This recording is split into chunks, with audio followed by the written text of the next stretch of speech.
umupadiri yararwaye agiye gupfa, atumiza ho gitifu n'ushinzwe imisoro mu murenge ngo baze ababwire.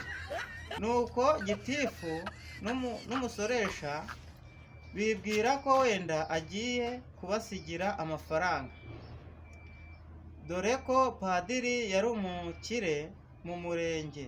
Nuko bagezeyo, padiri abafata ibiganza bombi areba hejuru umwanya. Gitifu agira amatsiko, nuko abaza padiri ati, waduhamagariye iki? Padiri ati, shaka gupfa nka Yesu, nanjye nkapfira hagati y'ibisambo bibiri. Turi kujyana? Yes. Murakoze, Imana ibampere umugisha.